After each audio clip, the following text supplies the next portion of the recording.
Nós começamos no encontro passado a falar sobre o tabernáculo de Moisés.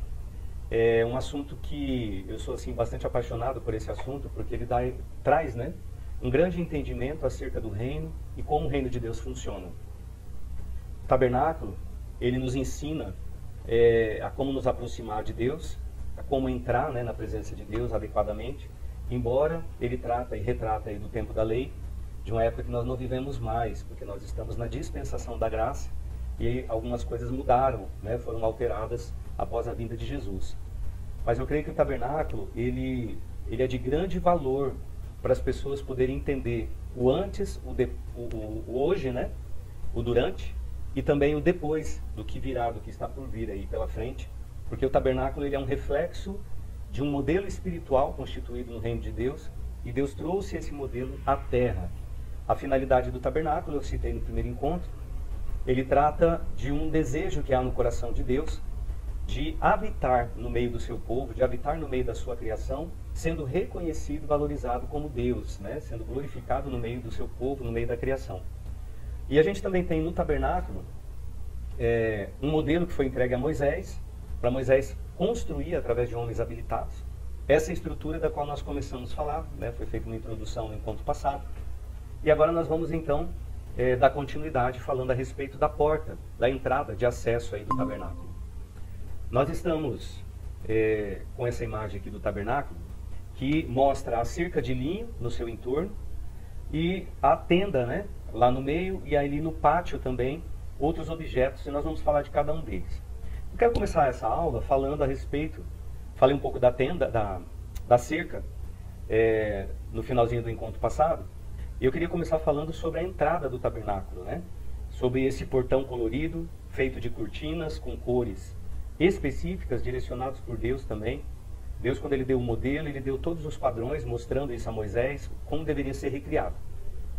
E quando a gente falou aí da cerca, o branco significa santidade, então tudo representando a santidade, né, e o sagrado de tudo que haveria de ser colocado dentro do tabernáculo, dentro dessa estrutura, representando um lugar santo, sagrado, porque a presença de Deus estava ali, e ensinando ao povo, né, a questão do acesso a Deus, porque na verdade o povo, a gente vai ver aqui agora, o povo não tinha acesso direto à presença de Deus antes de Cristo.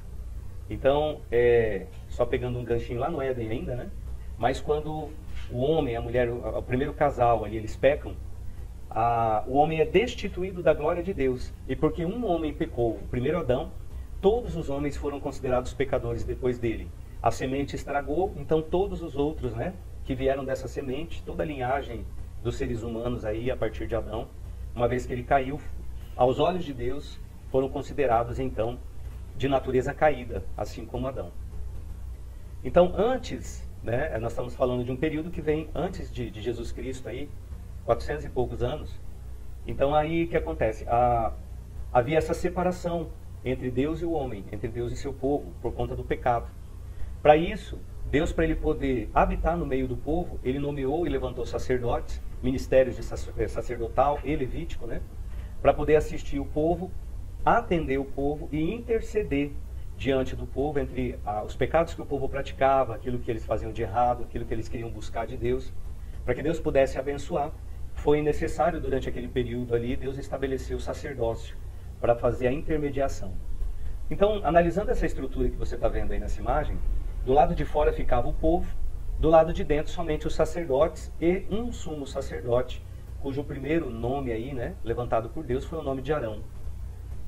Os sacerdotes, eles tinham ali um ofício determinado por Deus também, na lei mosaica, daquilo que eles deveriam fazer durante o dia, tanto dentro como fora da tenda. A gente vai entrar nesses detalhes ainda nos próximos encontros, mas a gente vai se concentrar nesse momento aqui, nessa questão do portão, da entrada. Então, se você olhar aí nessa imagem, simbolicamente tem duas pessoas do lado de fora, né, com um animal. Mas, na verdade, aí em outras imagens vai representar melhor isso, mas imagina que muitos do povo, muitas pessoas do meio do povo ficavam do lado de fora aqui, esperando chegar a sua vez de serem atendidos, né, pelos sacerdotes. E o que o povo ia fazer ali? Eles iam levar a sua oferta diante do tabernáculo e entregar ao sacerdote, para que essa oferta fosse, então, processada, né, da maneira como Deus estabeleceu. Então, o primeiro entendimento aí acerca do portão, e que faz parte dessa cerca também, é a entrada. Primeira coisa é que o povo ficava do lado de fora. Então, eles não se achegavam, né, à presença de Deus. Ele chegava ali, era atendido, recebido pelo sacerdote. O sacerdote recebia o animal, a oferta, qualquer que fosse a oferta, era recebida pelo sacerdote. O sacerdote, quando era animal ali, que era o caso mais comum, né, de expiação pelos pecados, o sacerdote colocava a mão sobre o animal, a mão sobre o pecador, sobre o homem, a mulher que estava ali, e ele apresentava a Deus fazendo uma oração, no sentido de transferência, de transferir o pecado daquela pessoa para o animal que seria sacrificado. Então, ao invés da pessoa morrer, ser sacrificada pelo pecado que ela cometeu, o animal que ela levava de oferta é que morria, né, levando sobre ele os seus pecados, já fazendo um apontamento para aquilo que o Cordeiro de Deus faria. Pegaria o pecado da humanidade, levaria sobre ele, e ele foi então sacrificado no lugar de toda a humanidade. Então, as pessoas, o povo chegava ali com seus pecados, com seus erros, né, murmuravam com grande frequência. A gente sabe de muitas deficiências do povo ali, em meio ao deserto, naquele período. E para se libertar, né, vamos dizer assim, do pecado que cometeu, dos seus erros, alcançar a misericórdia de Deus e poder prosperar na terra, então eles, em obediência à lei, que veio através de Moisés, eles traziam o animal, apresentando, entregavam ao sacerdote e se retiravam. Quem pagava o preço, quem pagava a conta era o animal. Um princípio de substituição que foi estabelecido desde aquela época e que se cumpriu em Jesus Cristo, quando ele veio e substituiu cada um de nós, né, em sacrifício, em oferta agradável ao Pai, no nosso lugar, morrendo no nosso lugar. Então o que a gente tem aí? O povo do lado de fora com seus pecados, que mesmo, né, uma vez que eles era feita a expiação e o animal era sacrificado e eles eram limpos, considerados limpos novamente diante de Deus, não havia ligação, não havia conexão direta entre o povo e Deus. Tudo até aí é intermediado pelo sacerdote. Algumas características dessa cerca e do portão é a questão da altura, né? Essa cerca ela tinha hastes de madeira em torno de 2 metros, 2,15 metros, o que fazia com que, mesmo que a pessoa estivesse próxima ali da cerca, do portão, ela não conseguia ver por cima, ela não conseguia ver além. Ou seja, ela estava isolada de tudo que acontecia lá dentro. Ainda que ela levantasse o pescoço, se esticasse, ele não conseguia ver o que estava dentro, né? Ou seja, o homem estava fora da presença de Deus, não tinha comunhão com Deus, não tinha contato com a sua presença. Quem tinha esse contato, quem fazia intermediação, eram os sacerdotes e principalmente o sumo sacerdote, como a gente ainda vai estudar. Outra característica importante aqui é que esse portão ele traz uma representação muito importante, né? Nós temos nesse portão 4 cores que Deus estabelece para poder, e essas cores vão se repetir depois lá dentro da tenda também, mas essas 4 cores elas têm uma simbologia, um significado muito importante. Essas 4 cores a gente vai estudar hoje para poder entender uma questão muito importante. Todas as cores apontam para o Cristo. Na verdade, o tabernáculo todo ele é uma representação do Cristo, da crucificação, da sua obra, né? Vida, morte e ressurreição de Jesus. Então vamos lá. A toalha de linho fino, sem costura, sem emenda, para dizer que não havia nenhuma rasgadura, né? Nenhuma emenda. A perfeição, a pureza, a santidade de Cristo está aí representada no linho. Então, sem emenda. E a gente vai ler lá em Efésios 4:13, para entender um pouco mais dessa estrutura externa. Eu quero pedir para você que está com Bíblia, que tem o hábito de marcar ou de fazer a leitura junto, né? Efésios 4:13 diz assim: até que todos nós cheguemos à unidade da fé e ao conhecimento do Filho de Deus, a homem perfeito, à medida da estatura completa de Cristo. Então Jesus ele foi o homem perfeito, ele foi o Adão perfeito, ele foi o Abraão perfeito, ele foi o Noé perfeito. Todos os personagens que você pegar antes de Cristo, depois de Cristo, ele é aquele mesmo personagem representado na Bíblia, na tipologia bíblica, só que é a perfeição de cada um deles, né? Então, Efésios 4:13, Paulo escreve que nós devemos buscar chegar na estatura de Cristo, de perfeição.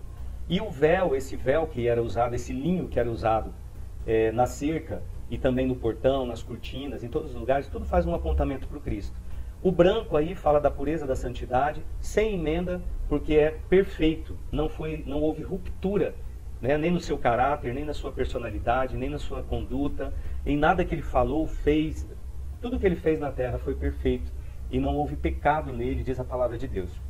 Um outro texto que eu quero deixar também, que vai retratar sobre a questão da cerca ainda, está lá em 2 Timóteo, se você estiver marcando, no capítulo 3, dos versos 14 ao 17.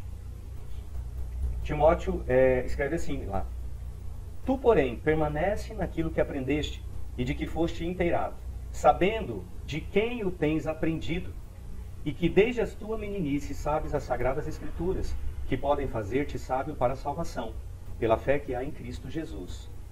No 16. Toda a escritura é divinamente inspirada e proveitosa para ensinar, para repreender, para corrigir, para instruir em justiça, para que o homem de Deus seja perfeito e perfeitamente instruído para toda boa obra. Então, qual que é um dos projetos de Deus através de Jesus? Foi estabelecido através de Jesus um modelo padrão para todos os homens, mulheres, né, todas as pessoas, terem um modelo de perfeição que é agradável ao Pai. Né? Vocês que estão aqui, que estiveram ontem, eu estava ministrando exatamente nesse sentido, de você a cada dia trabalhar o seu eu, trabalhar o seu comportamento, aquilo que você fala, aquilo que você olha, aquilo que você diz, pensa, né? E até mesmo o que você ouve, tanto o que sai como o que entra, a cada minuto você está tendo o cuidado de não deixar nada de sujeira, de ruim, né? Então, se alguém gerou ira no teu coração, no mesmo momento você já procurar retornar a uma posição de paz, né? Para que nada estrague a oferta perfeita, que é você, que sou eu, diante de Deus. Então, a perfeição é retratada no véu que cerca, né, o tabernáculo. Aí a gente vai ter, para detalhar ainda um pouco mais, as características. Então, olha só, a cerca, ela tinha, ali você tem uma imagem agora, que vai dar uma compreensão melhor sobre a estatura de um homem naquela época, um homem adulto, né, diante da altura da cerca, ou seja, não tinha como ver lá dentro, olhar o que estava sendo feito do lado de dentro.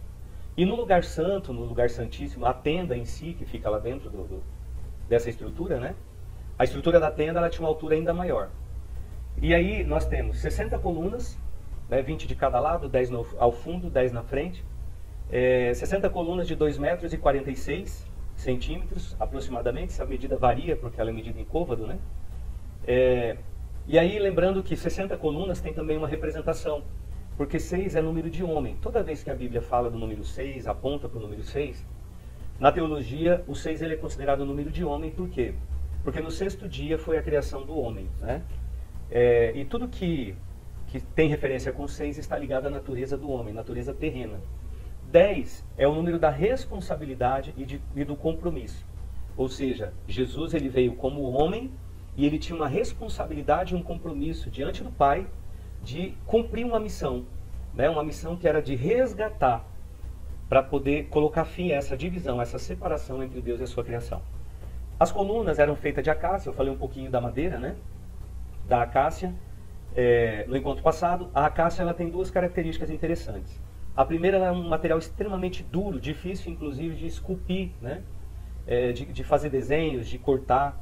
É difícil trabalhar com ela porque é um material muito duro.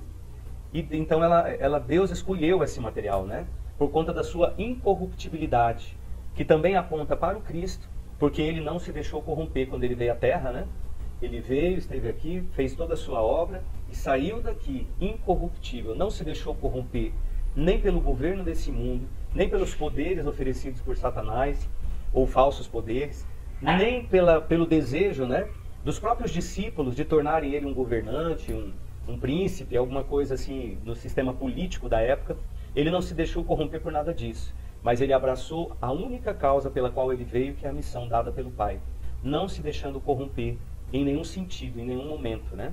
E a acácia tem essa característica, ela é um material muito firme, muito rígido, né? Não se corrompe, e ainda tem a característica de se tornar extremamente leve depois que ela seca, o que facilitava o povo carregar essas colunas aí em meio ao deserto durante a sua marcha. O que também remete a algo que Jesus cita, né? Lá em Mateus 11:28, onde ele diz assim, ó: Vinde a mim, vós que estáis cansados e sobrecarregados, e eu vos aliviarei. Né? Tomai de mim, que sou manso e humilde de coração, e E aí ele vai dizer uma coisa que faz uma menção, uma referência aqui para a acácia também, uma propriedade da acácia, que é a leveza. Porque ele fala assim, ó, o meu fardo, né, é leve e o meu jugo é suave. O fardo se tornava leve para o povo carregar em relação às colunas, essas madeiras, todas esculpidas com ouro, com prata, com características determinadas por Deus, né? Mas que não pesavam sobre o lombo do povo para poder, nem dos animais, para poder carregar, transportar, porque ela se torna extremamente leve com o passar do tempo. A base dessas colunas era feita de bronze, e o bronze, toda vez que aparece bronze na palavra de Deus, aponta para o sofrimento, para o sacrifício de Cristo. Né? Lembrando que o bronze aí, a gente pode considerar que ele é o terceiro elemento, terceiro elemento em uma escala de valor, né? Se a gente pegar como referência aí medalhas olímpicas, troféus, né, que são dados a campeões, a vencedores, o bronze ele está sempre em terceiro lugar. Então ele está num nível mais baixo. Né? Então a gente tem, se você pegar as Olimpíadas que está acontecendo agora em Tóquio, você vai ver lá na Fórmula 1, nos esportes, toda vez que o vencedor, o primeiro lugar, ele recebe a premiação, vem em ouro, né? O segundo lugar recebe em prata. O terceiro lugar, a terceira posição, vai receber em bronze. A gente pode fazer aí uma referência à nossa composição. Quando Deus fez o homem, ele criou corpo, alma e espírito. E a gente poderia dizer que tudo aquilo que está no plano espiritual, no plano do espírito, é ouro. Aquilo que está no plano de alma é prata, mas aquilo que está no plano de carne é bronze, né? E essa base de bronze, ela faz menção ao sofrimento e ao sacrifício de Jesus homem, de Jesus feito homem, né? Que veio, sofreu e se sacrificou, se oferecendo ele próprio em sacrifício para a libertação de todos e para que o acesso fosse restaurado mais uma vez. Então a palavra de Deus, ela vai nos ensinar que porque um homem caiu, o primeiro Adão, todos os homens caíram com ele e foram destituídos da glória da presença de Deus. Já o segundo Adão veio restaurar. E porque o segundo Adão foi vencedor na sua missão, e o segundo Adão é Jesus Cristo, segundo e último Adão, né? Ele veio reparar aquilo que o primeiro cometeu de errado, veio resgatar o que se perdeu. Então, no sacrifício do Cordeiro, no sacrifício do Cristo, o homem agora resgata o acesso direto ao Pai, já não necessitando mais do sacerdote, dos sacrifícios de animais, de todas essas coisas. Mas a gente precisa ter essa compreensão.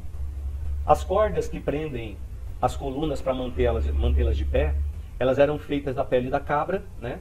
E aí tem feita de amarras, que tem uma simbologia também sobre a descida em humilhação do Cristo.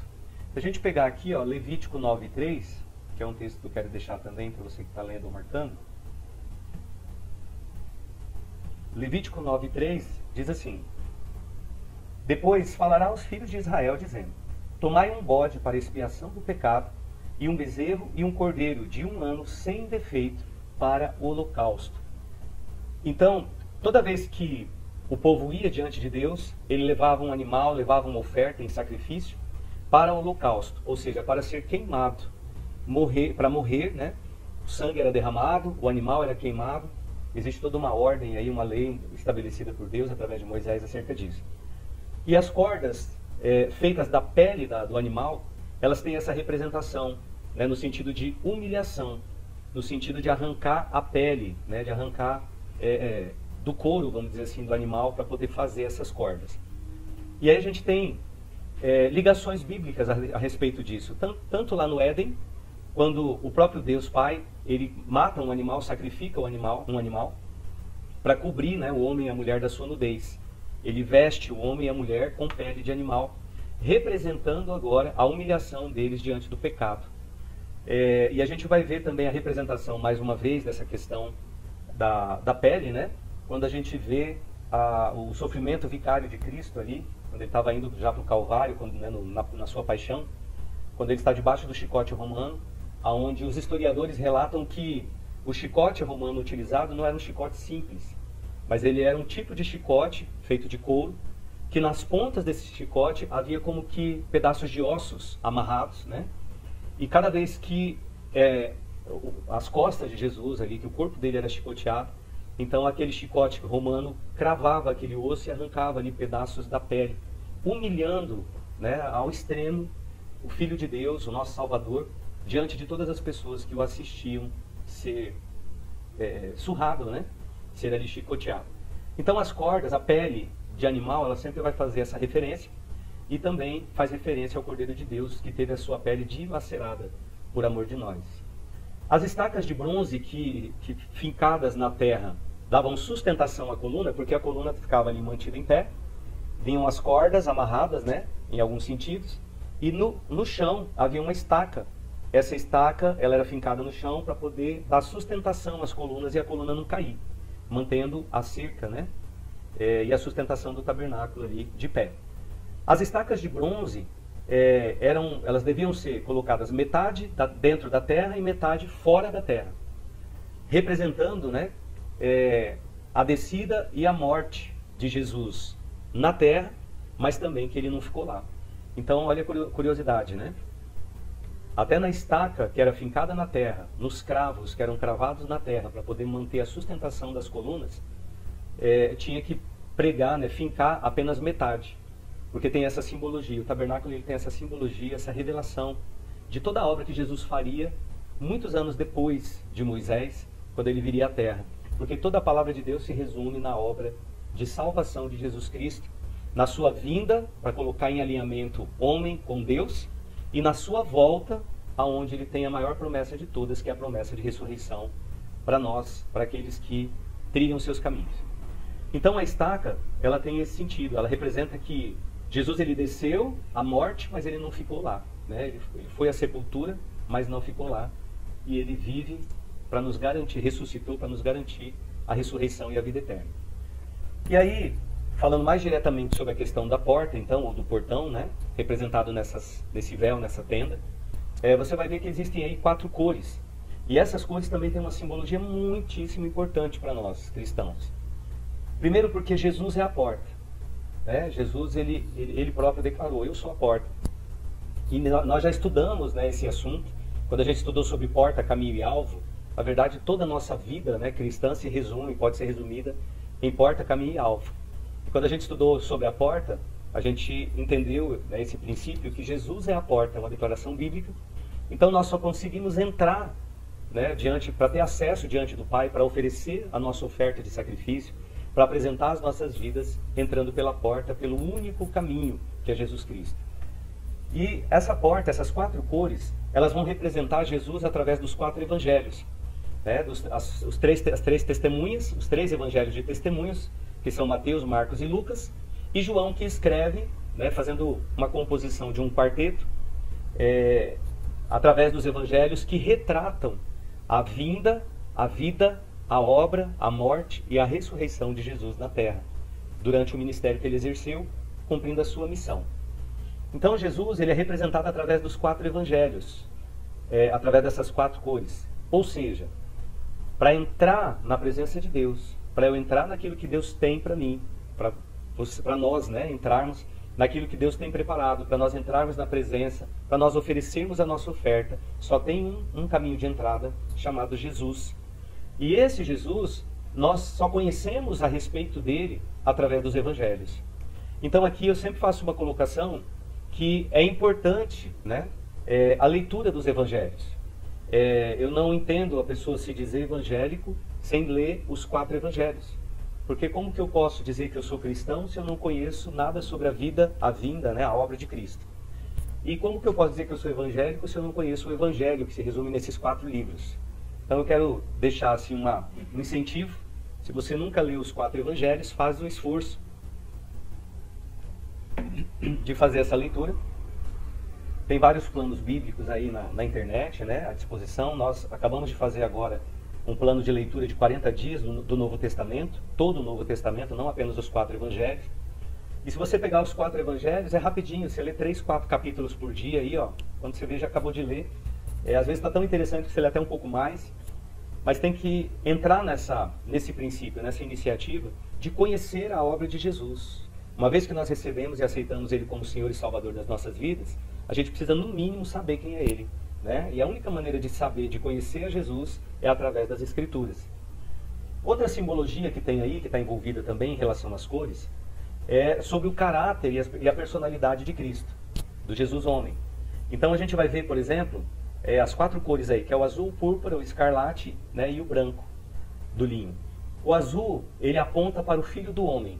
Essa cor azul, ela aponta para o Filho do Homem, para aquele que é nascido debaixo do céu. Do céu, esse céu visível. O púrpura, ele aponta para a realeza de Cristo. Sempre que você vê aí nos filmes épicos, na época dos reinados, e até mesmo nos lugares onde quem reina até hoje é um rei ou uma rainha, como na Suécia, na Inglaterra, o púrpura, ele tem esse aspecto, essa aparência de trazer, né, um ar de realeza. Então o púrpura aponta para Jesus Cristo Rei. O escarlate, que é o vermelho mais cor de sangue, né, mais claro, o escarlate, ele aponta, ou carmesim, em outras traduções também diz, ele vai apontar para o sofrimento, para o sangue derramado na cruz, para a remissão do pecado de toda a humanidade. E o branco, né, que está no linho, através do linho, que representa a perfeição. Então essa entrada aí, essa porta de acesso, ela representa Jesus em todos os sentidos, o evangelho que fala a respeito dele. Os evangelhos representam o poder da palavra, o acesso ao conhecimento do Senhor. Por isso que é difícil ler a Bíblia.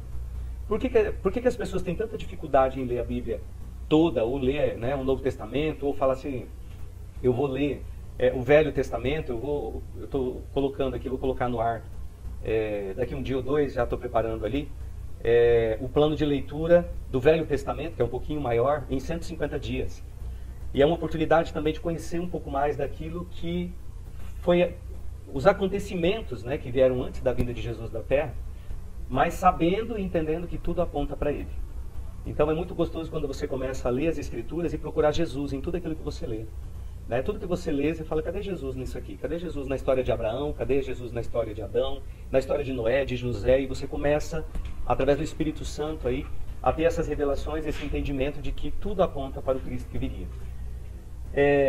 Então, o acesso ao conhecimento do Senhor, está na palavra. Por isso, há essa dificuldade. Há uma resistência espiritual muito grande quando você fala de ler a palavra de Deus.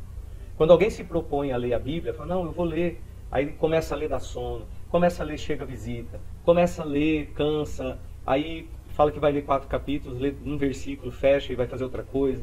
A televisão chama, né? A geladeira chama, a cama, o colchão, o travesseiro, parece que, né?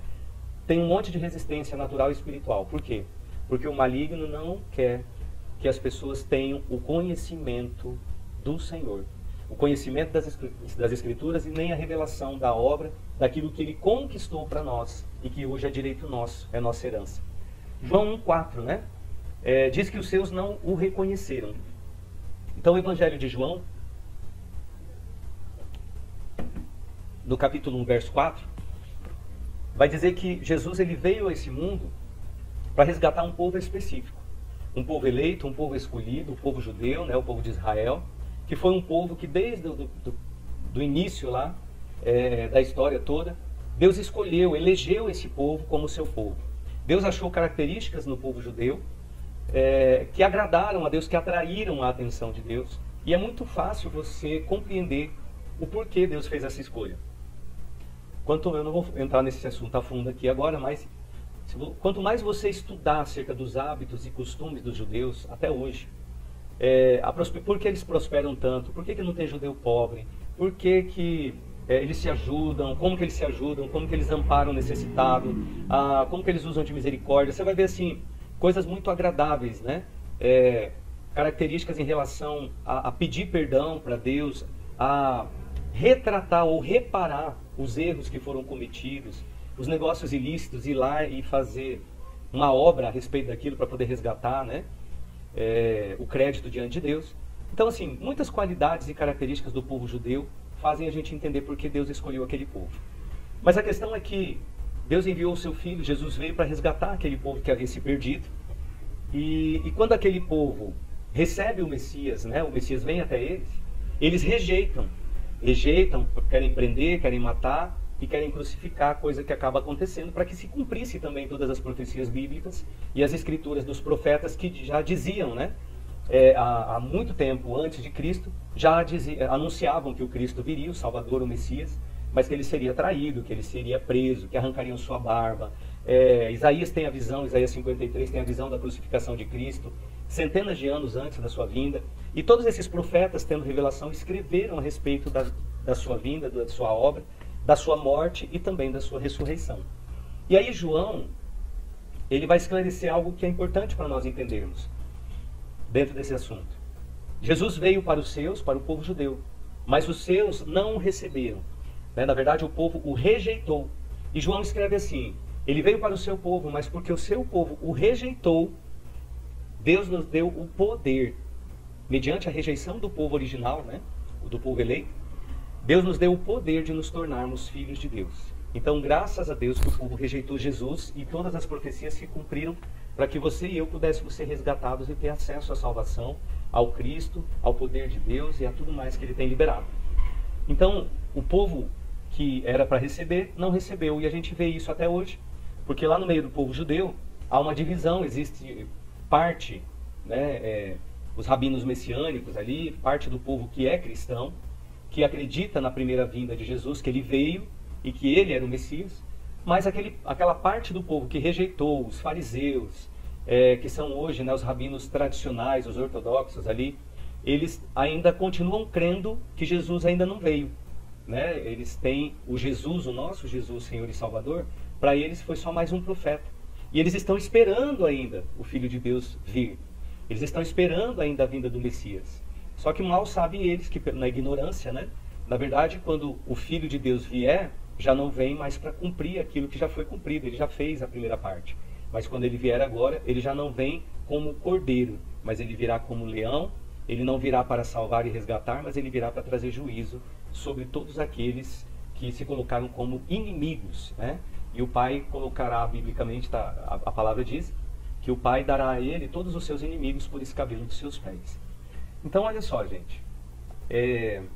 Esse assunto, ele é de grande importância porque ele nos dá uma compreensão de que o Evangelho, ele começou a ser pregado antes de Jesus vir na Terra. E de que todas as coisas que Deus fez, estabeleceu, criou, moveu através do povo, através da herança ali de Abraão, de Isaac, de Jacó, as promessas que foram feitas a esses homens, tudo isso recaiu sobre nós. Por quê? Porque o povo eleito rejeitou o Messias. E por isso nós ganhamos um poder de nos tornarmos filhos. E por isso nós somos filhos hoje, para a glória de Deus. Amém? Tudo bem até aqui? Pode dar um glória a Deus aí? Glória a Deus, glória a Deus. Vem. Louvado seja Deus. Então vamos lá. Olha essa imagem agora, para ter uma representação melhor. Aqui a gente tem o acampamento, o povo acampado. Lembrando que o povo ficava marchando, enquanto aquela coluna de fogo que aparece sobre a tenda, ou coluna de fumaça, durante o dia uma coluna de fumaça, durante a noite uma coluna de fogo. Cada vez que essa coluna se levantava, o povo levantava acampamento, marchava seguindo a coluna. Quando essa coluna parava, eles entendiam que era para montar o acampamento ali, então montava todo o tabernáculo de novo, cada um armava a sua tenda. Cada tribo, ou grupos de tribos, alinhadas da maneira como Deus estabeleceu também, cada tribo ali tinha sua posição. Na entrada do tabernáculo ficavam os sacerdotes recebendo do povo, e ali o povo com seus animais, as suas ofertas, esperando a sua vez. E os sacerdotes oficiando, todos os dias recebendo do povo, ministrando ao povo e ministrando também diante de Deus, queimando as ofertas. Então Deus, vamos pegar aqui, o povo está do lado de fora, não tem acesso à presença de Deus. Só os sacerdotes entram, só o sumo sacerdote chega lá naquele lugar da chama ali, da coluna. O povo não tinha acesso, o povo ficava do lado de fora.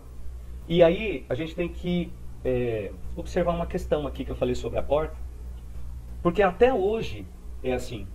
Até hoje tem muita gente fora das promessas, fora do conhecimento de Jesus, porque não conhecem o Evangelho, não conhecem o testemunho, que foi escrito acerca de Jesus, da obra que Ele fez nessa terra, das promessas, do que tem, daquilo que Ele pregou e anunciou sobre o reino de Deus, porque Ele veio trazer o reino, Ele veio apresentar, anunciar o reino.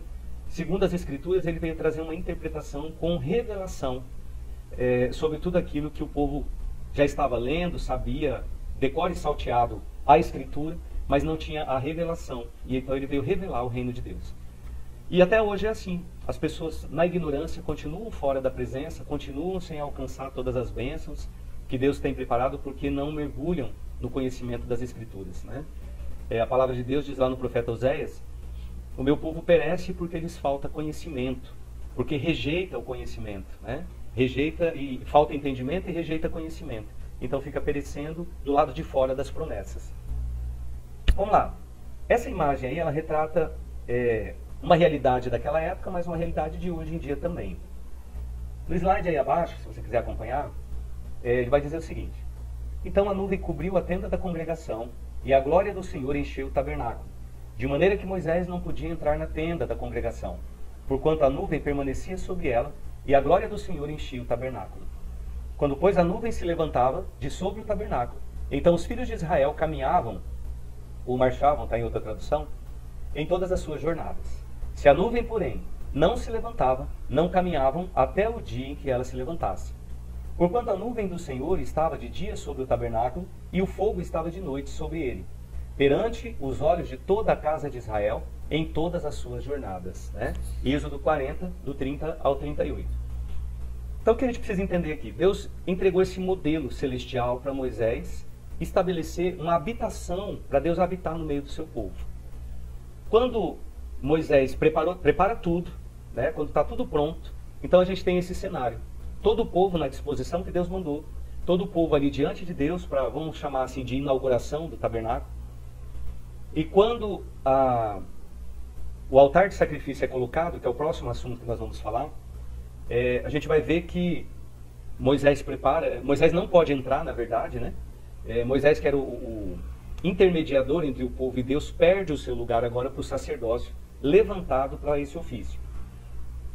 Os sacerdotes preparam ali o altar de sacrifício, colocam lenha, né? Prepara ali o altar para começar a atender o povo na inauguração. E Deus manda fogo sobre o altar. Então, o fogo, quem manda o fogo primeira vez ali é Deus, né? E aí, se você pegar lá nas leis do povo, lá em Levíticos, capítulo 6, verso 12 e 13, né? Você vai ver ali falando sobre a obrigação do sacerdote. O sacerdote colocará fogo, né? A cada manhã ele colocará fogo no altar, vai preparar a cada manhã a lenha, vai preparar a cada dia ali o holocausto, as ofertas dos animais que seriam queimados, né? E Deus mandando fogo, e aí vai dizer assim, Levítico 6,13: o fogo arderá continuamente sobre o altar, não se apagará. E esse altar que estava do lado de fora, hoje, só para te lembrar, ele está aí do lado de dentro. Esse altar está dentro de nós hoje. E o fogo quem coloca, quem acende a chama dentro de nós aí, é Deus através do Espírito Santo. Há uma chama que arde dioturnamente.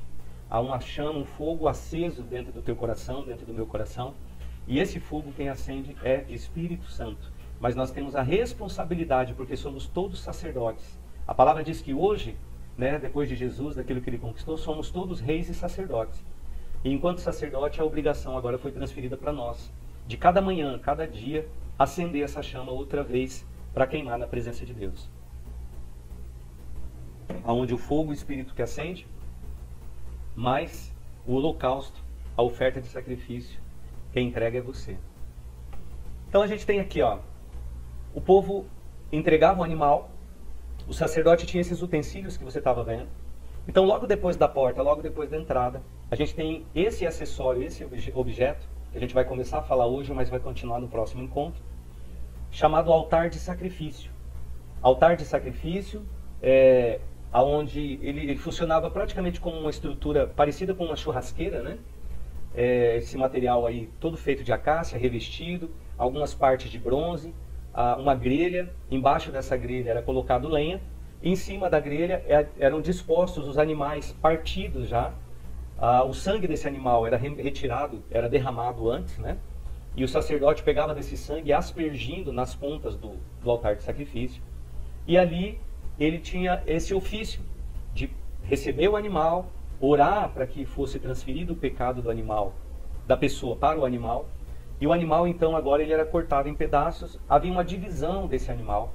Algumas partes, dependendo do animal, né, a gente vai ver aí algumas coisas ainda sobre os tipos de oferta, mas algumas partes eram reservadas para os sacerdotes se alimentarem, outras eram queimadas até virar cinza, não podia sobrar nada, então às vezes ficava queimando de um dia para o outro até não restar nada. E aí o sacerdote usava aquela pá, aqueles materiais que você está vendo ali, para manutenção do altar de sacrifício, para remoção das cinzas, né? Também.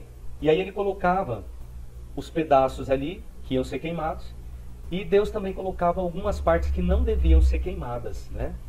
As partes consideradas imundas eram lançadas fora do arraial, fora do acampamento, e as gorduras, que é aquela parte mais cheirosa da carne quando queima, né? Aquela parte mais cheirosa do churrasco, da picanha, né?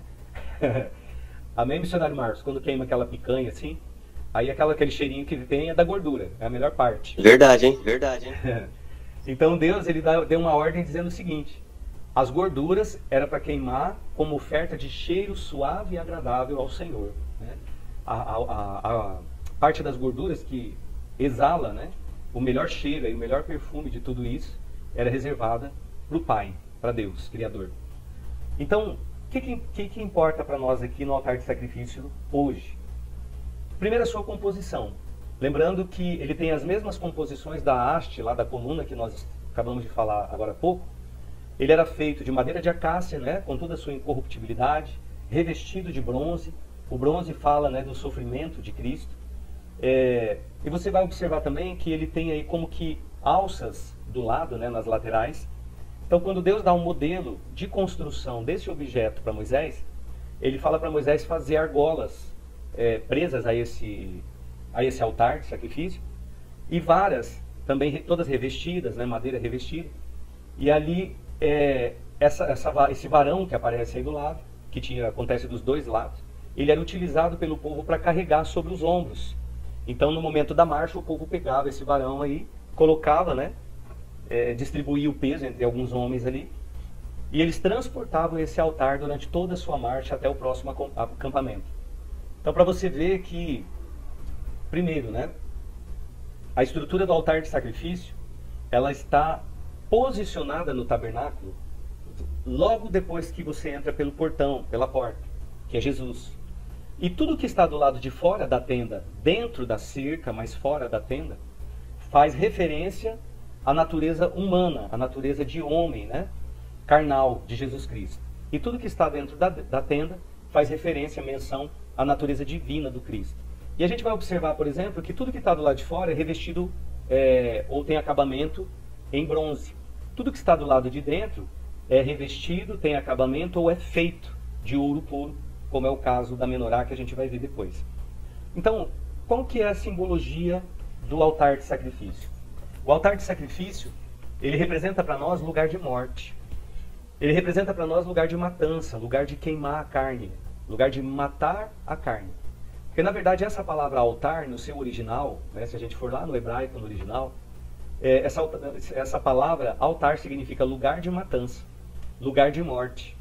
E às vezes quando a pessoa vai para a igreja, hoje, né, para as igrejas, querendo aparecer, querendo ir para o altar, não, eu quero ir lá para frente, eu quero aplausos, eu quero a atenção de todos, eu quero brilhar, eu quero, né, ser a estrela ali no momento da reunião. Na verdade, a gente precisa entender que o altar que está representado hoje daquele tablado, naquela plataforma, ele não é o lugar para a gente subir para aparecer, mas ele é o lugar para a gente subir, para servir e para desaparecer, né? Que diminua eu, para que o Senhor cresça, para que Ele cresça. Então, o altar, ele tem essa simbologia, é o lugar de matar a carne.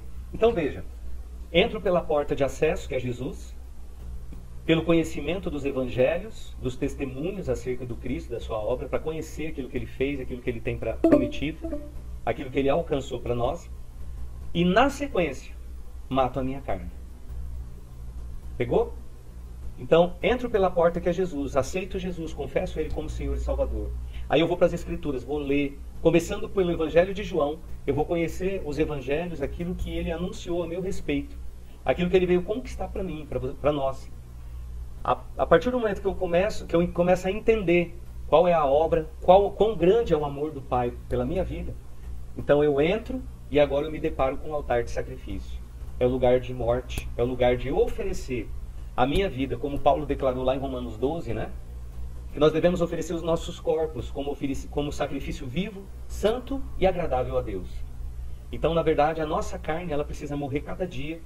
Quando nós entramos em Jesus, nós nos deparamos com Ele, né? Jesus que é a luz do mundo, é a luz de todos nós. Quando nós nos deparamos com Ele, cada dia, buscando a sua presença, né, por intermédio da oração, da adoração, contemplando a obra, a grandeza da obra que Ele fez para a nossa salvação. Então o próximo passo agora, conhecendo Ele através dos Evangelhos, cada vez que nós lemos, conhecemos um pouco mais a respeito dele.